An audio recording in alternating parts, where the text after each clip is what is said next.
नमस्कार, मैं हूं शम्स ताहर खान और आप देख रहे हैं वारदात।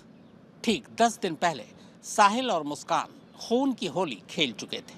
सौरभ के सीने में खंजर उतारकर ड्रम में सीमेंट का घोल मिलाकर लाश को पैक करने के बाद दोनों शिमला और मनाली की वादियों में घूमने निकल गए। इसके बाद 14 मार्च को होली आई। इस बार दोनों ने रंगों की होली खेली। लेकिन ये खबर आपको दिखाऊं उससे पहले आइए आपको बताता हूं कि पिछले कुछ सालों में देश में हुए कुछ बड़े मर्डर केस के बाद लाशों को छुपाने या ठिकाने लगाने के लिए किन किन चीजों का इस्तेमाल किया गया।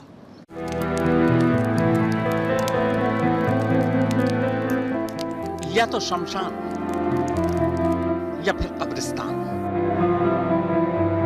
मौत के बाद हर लाश का ठिकाना यही हुआ करता है। यही बचपन से सुना है, यही परंपरा रही है।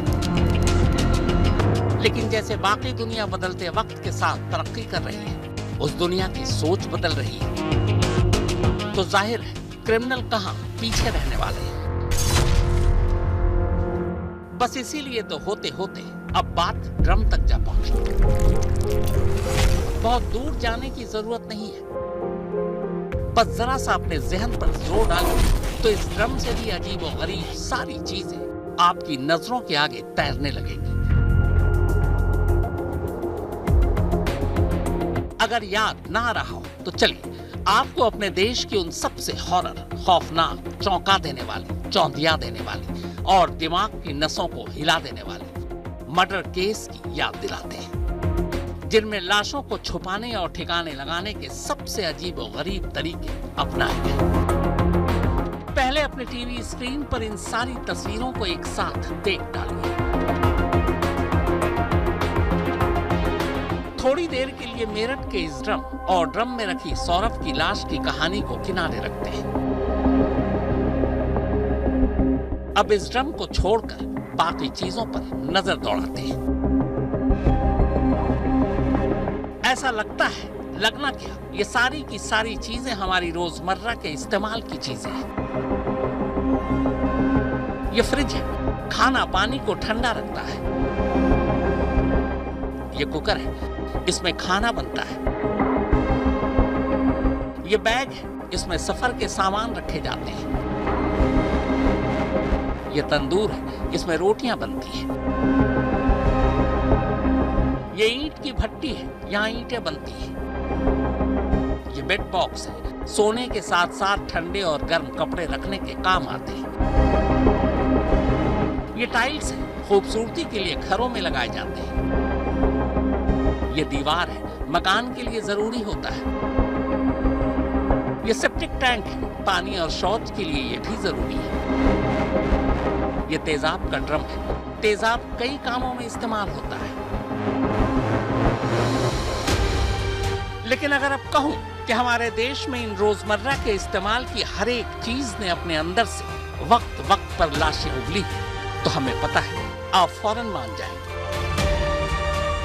मानना भी पड़ेगा, क्योंकि ऐसा होते हुए आप सबने देखा भी।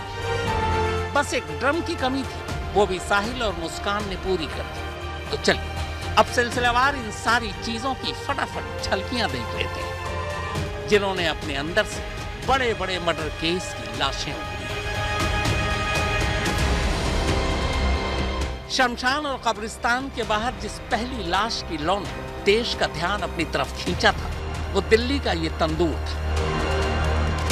इसी तंदूर में नैना साहनी को उसके पति सुशील शर्मा ने डालकर जलाने की कोशिश की थी, वो भी मक्खन डाल डालकर।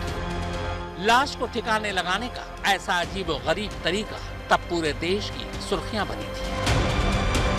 इस एक हादसे के बाद बहुत सारे लोगों ने तो तंदूर की रोटियां खानी तक छोड़ दी थी। लोगों को यकीन नहीं हो रहा था कि लाश ठिकाने लगाने के लिए तंदूर भी एक जरिया बन सकता है। रोजमर्रा के इस्तेमाल की ये वो चीज है जिसका इस्तेमाल कम वक्त में खाना बनाने और गैस की बचत के लिए घर घर में किया जाता है। हम और आप इसे कुकर के नाम से जानते हैं।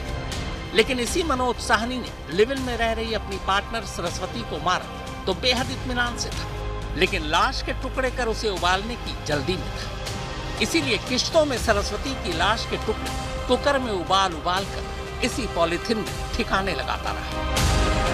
देश में किसी लाश को ठिकाने लगाने के लिए इस तरह पहली बार किसी कुकर का इस्तेमाल हुआ था। कुकर का इस्तेमाल घर के अंदर किचन में होता है, पर जब हम घर के बाहर किसी सफर के लिए निकलते हैं तो बैग का इस्तेमाल करते हैं।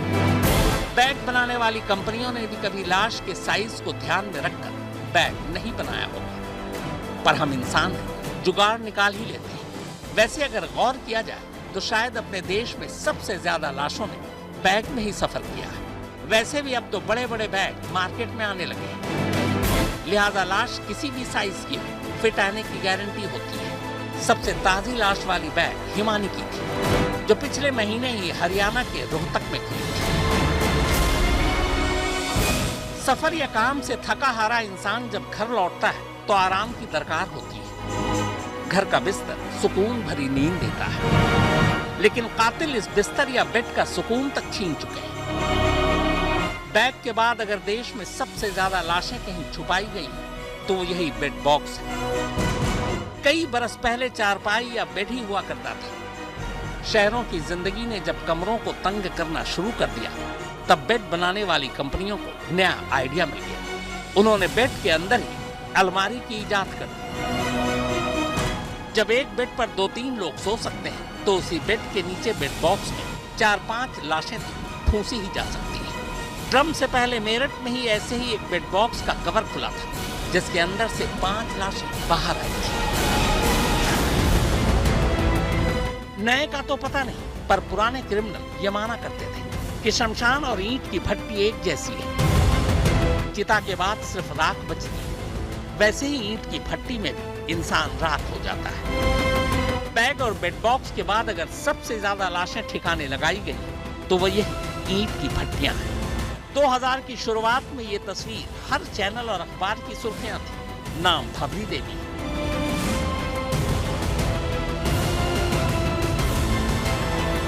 एक सीडी स्कैंडल के बाद राजस्थान के एक ताकतवर मंत्री और कुछ नेताओं ने भवरी देवी को मारने के बाद सबूत मिटाने के लिए उसे ईंट की भट्टी में डाल दिया था।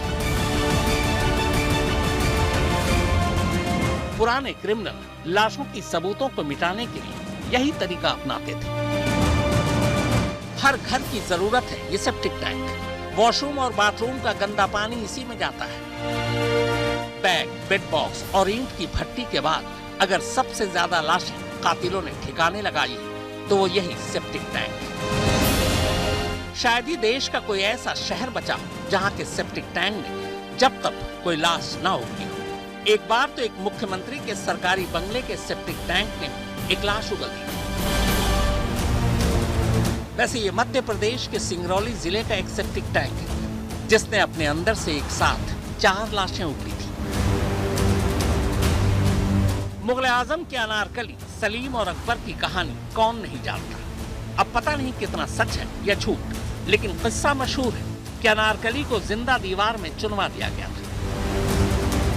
पर इस कहानी को जब तब नए दौर के आशिकों ने कई बार सच किया। महाराष्ट्र के पालघर की ऐसी ही एक दीवार के पीछे से एक माशूक की लाश निकली थी। जिंदा तो नहीं, पर कत्ल के बाद उसे दीवार में चुनवा दिया था। हम सब जानते हैं कि ताबूत में मुर्दों को लिटाया जाता है, पर कमबख्त कातिलों ने ताबूत को भी नहीं बख्शा। मुर्दों की बजाय जिंदों को ही ताबूत में बंद कर दिया। मैसूर राजघराने की शहजादी शाकरे खलीली को उसके अपने पति स्वामी श्रद्धानंद ने जिंदा ही ताबूत में बंद कर घर के आंगन में दफना दिया था। फिर उसी आंगन के ऊपर मार्बल बिछाकर वो हर शाम उस पर फिरका करता था। इसके बारे में तो कहना ही क्या। जितना ठंडा सुकून ये देता है, उतना ही खौलता सच भी बाहर उगलता है। दिल्ली के एक घर के एक फ्रिज से जिस दिन से श्रद्धा टुकड़ों में बाहर आई, न जाने कितने ही कातिलों ने लाश छुपाने के लिए फ्रिज को ही अपना हथियार बना लिया। अब तो कत्ल के किसी केस में पुलिस वाले अगर किसी घर में घुसते हैं तो सबसे पहले फ्रिज का दरवाजा ही खोलते हैं। हाल के वक्त में फ्रिज ने सबसे ज्यादा लाशें उगली। शायद इसकी वजह यह है कि एक तो फ्रिज की बनावट ऐसी होती है कि आसानी से किसी बड़े फ्रिज में किसी भी साइज की लाश को रखा जा सकता है, और दूसरा, लाश के खराब होने का कोई खतरा ही नहीं रहता। अब एक बार फिर से अपने टीवी स्क्रीन पर इन सारी तस्वीरों को एक साथ देखिए। दिमाग चकरा गया। मनीषा झा और प्रवेश पांडे के साथ चिराग कोठी, दिल्ली आज तक। सौरभ, मुस्कान और उनकी 6 साल की बेटी का एक वीडियो सामने आया जिसमें तीनों डांस कर रहे हैं। यह वीडियो 28 फरवरी का है, जिस दिन सौरभ की बेटी का बर्थडे था। इसी के साथ एक दूसरा वीडियो भी सामने आया है जो 14 मार्च का है, यानी होली के दिन का। इस वीडियो में साहिल और मुस्कान होली खेल रहे हैं। इस बीच खबर यह भी आई है कि मेरठ जेल में पहुंचने के बाद साहिल इस जिद पर अड़ गया कि वो मुस्कान के साथ एक ही सेल में रहेगा। यह वीडियो 28 मार्च का है। 28 मार्च को सौरभ और मुस्कान की 6 साल की बेटी का बर्थडे था। इस वीडियो को देखकर कहीं से भी अंदाजा नहीं लगाया जा सकता कि ठीक 3 दिन बाद मुस्कान अपने प्रेमी के साथ मिलकर उसी सौरभ के सीने में खंजर उतारने वाली है, जिसके साथ इस वक्त वो डांस कर रही है। और दूसरी तरफ मुस्कान की साजिश से बेखबर सौरभ भी बिल्कुल मग्न है। इस बर्थडे पार्टी के ठीक 3 दिन बाद 3 मार्च की रात इसी घर में सौरभ का कत्ल हो जाता है। ये दूसरा वीडियो है। ये 14 मार्च का वीडियो है। इस वीडियो में साहिल और मुस्कान होली खेलते नजर आ रहे हैं, क्योंकि ये होली का ही दिन था। हालांकि होली से ठीक 10 दिन पहले दोनों खून की होली खेल चुके थे। रंगों की ये होली जब ये दोनों खेल रहे थे, तब इन्हें पता था कि सौरभ की लाश एक ड्रम में घर के कमरे में पड़ी है। पर मुस्कान के चेहरे की इस रंगीन मुस्कान को देखकर क्या कोई अंदाजा लगा सकता है? ये तीसरी तस्वीर 14 मार्च यानी होली से 3 दिन पहले की है। 11 मार्च को साहिल का जन्मदिन था। इसी बर्थडे के मौके पर मुस्कान बड़े प्यार से उसे केक खिला रही है। ये साहिल का एक और वीडियो है। पता नहीं ये इस वक्त होश में है या नहीं, मगर इसके थिरकने में कोई कमी नहीं। ये शायद किसी पार्टी या डांस फ्लोर की तस्वीर है। साहिल बस नाचे जा रहा है। ये मुस्कान की तस्वीरें अपने पति सौरभ के सीने में अपने हाथों से खंजर उतारने के बाद ये इस वक्त मनाली की बर्फीली वादियों में है। न चेहरे पर शिकन, न कोई परेशानी। एक सैलानी की तरह वादियों के मजे ले रही है। जरा सोचिए, जब ये बर्फीली वादियों में अपना बेहतरीन वक्त गुजार रही थी, तब पीछे इसके घर में इसके पति सौरभ की लाश ड्रम में बंद थी। ये मेरठ जेल के जेलर हैं। इन्हीं की जेल में इस वक्त साहिल और मुस्कान बंद है। इंतहा देखिए, जब दोनों को पहली बार इस जेल में लाया गया, तब भी दोनों के सर से इश्क का भूत नहीं उतरा था। साहिल और मुस्कान दोनों ही इस बात पर अड़े हुए थे कि दोनों को जेल में एक साथ एक ही सेल में बंद किया जाए। प्रारंभ में बंदी आता है तो दिक्कत होती है। उनको ये नहीं पता था कि जेल में जो है महिलाओं के रहने की व्यवस्था अलग है तथा पुरुषों के रहने की व्यवस्था अलग है। तो वो साथ में रहना चाहते थे या पास वाली बैरक में, वो संभव नहीं है, क्योंकि महिला बैरक जेल में पूर्ण रूप से पृथक है। वो पुरुष बैरक से कोई कांटेक्ट ही नहीं हो सकता।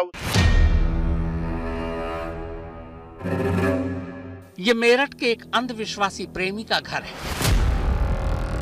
नाम है साहिल शुक्ला। इसकी मां को मरे भी कई बरस बीत चुके हैं, पर साहिल स्नैपचैट पर आज भी अपनी मां से बातें करता है। यह मुस्कान है, साहिल की स्कूल टाइम की दोस्त और प्रेमिका। इसे साहिल के बारे में यह पता था कि वो अपनी मुर्दा मां से अब भी बातें करता है। साहिल को कंट्रोल में रखने के लिए मुस्कान ने भी साहिल की मां के नाम से स्नैपचैट पर एक अकाउंट खोला और साहिल की मां बनकर साहिल से बातें करने लगी। बेसिकली साहिल क्या था, साहिल थोड़ा सुपरस्टिशियस है, तो ये इसको अपने कंट्रोल में रहे हमारे। इसने एक प्लान कहा कि इसने इसका ये अपना स्नैपचैट होता है, इसमें 3 फर्जी आईडी बनाई, अपने भाई के नाम पे, अपनी माँ के नाम पे और खुद की आईडी थी इसकी। उस आईडी से ये इसको मैसेज क्या करती थी साहिल को, और साहिल को ये उसका भाई बन के मैसेज क्या करती थी कि ये जो ये है मुस्कान, ये तुम्हारे लिए अच्छी है। माँ बन के मैसेज क्या करती थी, मुस्कान तुम्हारे लिए अच्छी है, मैं भी खुश हूँ तुम्हारे इससे, तो मुझे कोई आपत्ति नहीं तुम लोग के इससे रिश्ते से। फिर जो साहिल, उसकी माँ एक्सपायर हो चुकी है, तो वो क्योंकि सुपरस्टिशियस है, तो वो ये दिखाता था, ये दिखाती थी कि इसकी माँ जो है वो इससे बात कर रही है इस माध्यम से, स्नैपचैट के माध्यम से। जैसा मैंने बताया, वो स्नैप थोड़ा सा ये ज़्यादा बिलीवर था इस चीज़ को लेके, तो इसके कब्जे में रहता था। तो कहानी तो आप समझ गए। अब कहानी की गहराई में जाने के लिए जरूरी है कि अंधविश्वासी प्रेमी साहिल के घर चलते हैं, उसका कमरा देखते हैं। उसके कमरे को देखकर आपको आसानी से समझ आ जाएगा कि एक अंधविश्वासी के दिमाग में क्या चलता है, वो क्या सोचता है, उसके आसपास की चीजें कैसी होती हैं। 10 बाई 10 का ये एक कमरा होगा। इस कमरे के दरवाजे से ही कमरे की कहानी शुरू हो जाती है। कमरे की तरफ कदम बढ़ाते ही पहले कदम पर ही मौजूद इस दरवाजे से आप नजरें चुरा ही नहीं सकते। नमक स्वाद अनुसार, अकड़ औकात अनुसार। तो दरवाजे पर स्वागत इसी लाइन से होता है। अब दरवाजा खुल चुका है। कमरे में दाखिल होते ही सामने दीवार पर भगवान शिव की एक तस्वीर दिखाई देती है। यह तस्वीर भगवान शिव के आदि योगी अवतार की है। तमिलनाडु के कोयम्बटूर में मौजूद आदि योगी वही होते हैं जो योग साधना करते हैं, यानी शांति चाहते हैं। साहिल के कमरे में सोफे पर एक स्केच है। ये स्केच साहिल का है, जिसे उसने खुद बनाया है। पहली नजर में ही कमरे में बिखरे सामान को देखकर अंदाजा हो जाता है कि ये किसी बैचलर का ही कमरा है। कोई भी चीज तो अपनी जगह पर नहीं है। कमरे में 2 दरवाजे और 2 खिड़कियां हैं। खिड़कियां पर्दे से ढकी हुई है ताकि रोशनी कमरे में कम से कम आए। शायद साहिल को अंधेरा ज्यादा पसंद था।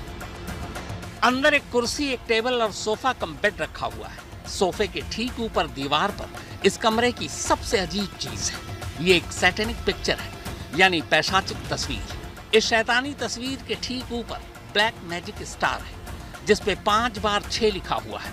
साथ ही कुछ जंजीर है जो नीचे जाकर जुड़ रही। इस तरह की तस्वीरें अक्सर वही लोग लगाते हैं जो ब्लैक मैजिक यानी काला जादू में विश्वास रखते हैं। आगे दीवार पर 2 हाथ बने हैं। एक के हाथ में सिगरेट है, एक हाथ पर लिखा है पफ पफ पास, यानी सिगरेट पियो और आगे पास कर दो। नीचे टेबल पर एस्ट्रे है जिसमें कई सिगरेट के बट्स पड़े हैं। टेबल पर सिगरेट, बीड़ी, लाइटर, माचिस पड़ी हुई है।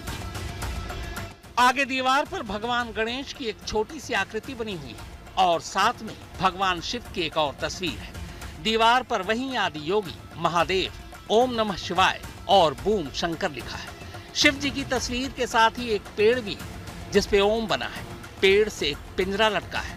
कई पक्षी पेड़ पर हैं और इन सब के ठीक ऊपर साहिल की अपनी माँ के साथ एक तस्वीर टंगी है। दरवाजे के ठीक बगल में एक बोर्ड लगा है जिस पर लिखा है you can't trip with us, यानी आप हमसे उलझ नहीं सकते। यहाँ भी एक शैतानी तस्वीर बनी हुई है। कमरे में चांद से लटकता हुआ एक अजीब से आकार का जानवर भी नजर आ रहा है। साहिल के इस कमरे को देखकर साफ समझ आ रहा है कि वो तंत्र मंत्र जादू टोना में विश्वास रखता था और नशे का भी आदी था। और इसी कमरे का सच बाहर आने के बाद अब मेरठ पुलिस इस पहलू से भी मामले की जांच कर रही है कि सौरभ के कत्ल के पीछे धोखा और फरेब के अलावा जादू टोना का भी तो एंगल नहीं है। सौरभ के कत्ल से जुड़ी कई ऐसी चीजें हैं जो इशारा करती है कि साहिल के अंधविश्वासी होने की वजह से कत्ल भी उसी तरीके से किया गया। जैसे साहिल जब भी मुस्कान से सौरभ को मारने की बात करता तो कभी हत्या या कत्ल शब्द इस्तेमाल नहीं करता, बल्कि वो यही कहता कि उसे सौरभ का वध करना है। साहिल को इसने पहले बोला था वध करने के लिए, तो साहिल उस मोड में था कि उसका वध करना है। उसने कहा वध तभी होगा, तेरे हाथों से होगा वध। इतना ही नहीं, वो ये भी चाहता था कि ये वध उसके हाथों से ना हो, बल्कि ये वध खुद मुस्कान करे, वो भी अपने हाथों से। साहिल इसने हाथ पकड़ा, साहिल इसने चाकू पकड़ा, साहिल ने इसका हाथ पकड़ा, सीने पर रख के इसने पुश कर दिया चाकू। फिर उसके बाद इसने दोबारा बोला कि दोबारा इसको मारो। फिर दोनों ने हाथ पकड़े, फिर से 3 बार इसको वार किया। उस समय इसका हो गया। आवाज बाहर ना जाए, इनको डर था कहीं आवाज आ जाए, कोई चिल्ला ना दे, इसलिए इन्होंने वहां पे कूलर ऑन कर दिया था। शायद वो अंधविश्वासी था कि साहिल ने मुस्कान के हाथ से 3 बार सौरभ के सीने में खंजर उतारा। इन 3 बार से ही सौरभ की मौत हो चुकी थी, पर फिर भी साहिल ने अपने हाथों से सौरभ का सिर काटकर उसे धड़ से अलग कर दिया। इतना ही नहीं, अमूमन लाश को किसी फ्रिज या बैग में ठूंसने के लिए ही कातिल लाश के टुकड़े करता है, हाथ पैर काट देता है ताकि लाश बैग या फ्रिज में आसानी से आ जाए। मगर यहाँ साहिल सौरभ के हाथ नहीं काटता, बल्कि सिर्फ उसकी दोनों हथेलियां काटता है। हथेली काटने का मतलब अब तक खुद पुलिस को समझ नहीं आ रहा है। जो चाकू था उससे इसने सब गला काटा है। हाथ की जो 2 हथेलियां हैं, दोनों हथेलियां इसने काटी हैं। पुलिस के गले ये बात भी नहीं उतर पा रही है कि जब पूरी लाश इतने बड़े ड्रम में ही रखना था तो फिर सौरभ का सिर और हथेली काटने की जरूरत क्या थी। और तो और ये बात भी बेहद अटपटी है कि सौरभ के कत्ल के बाद धड़ तो साहिल ने मुस्कान के घर में ही बैग में डालकर छोड़ दिया, जबकि सौरभ का सिर और दोनों हथेलियां एक दूसरे बैग में रखकर देर रात अपने साथ अपने घर ले गए। हथेलियां और सिर अपने साथ ले जाने का क्या मकसद हो सकता है? शव के 3 थे, एक तरह से ये गर्दन थी, 2 हाथ थे, बस ये 3 थे, बस 3 या मतलब 2 ही एक तरह से मानोगे इसमें। और उसके बाद इन्होंने क्या किया कि जो साहिल है इसने जो ये इसकी गर्दन मतलब वो था धड़ तो ये सिर और हाथ एक बैग में पैक करके अपने घर लेके चला गया 3 बजे के आसपास। शुरुआती पूछताछ और तफ्तीश के मुताबिक साहिल शराब के अलावा गांजे का भी नशा करता था। मां की मौत के बाद से वैसे ही वो सदमे में था। जिस तरह वो मुर्दा मां से बातें करने की बात कहता और जो तरीका उसने सौरभ के कत्ल के लिए आजमाया, उससे साफ कि अंधविश्वासी होने के साथ साथ टोना टोटका में भी वो यकीन रखता था और उसका कमरा इसी बात की गवाही दे रहा है। मनीषा झा और प्रवेश पांडे के साथ चिराग कोठी, दिल्ली, आज तक। तो वारदात में फिलहाल इतना ही, मगर देश और दुनिया की बाकी खबरों के लिए आप देखते रहिए आज तक। जैसे कि मैं सो रहा हूँ तो पिताजी को जगाना है मुझे, तो वो डायरेक्ट उठाने के बजाय, और हिंसा की परंपरा मेरे यहाँ नहीं थी सौभाग्य से, तो वो क्या करते थे कि उस कमरे में आ जाएंगे या बाहर से गुजरेंगे और चौपाई बोलेंगे, प्रात काल उठ के रघुनाथा मात पिता गुरु नावही माता। कभी कभी मैं गुस्से में उठ करके अरे पापा चरण स्पर्श किया और सो गया, मैंने कहा अब मत उठाना।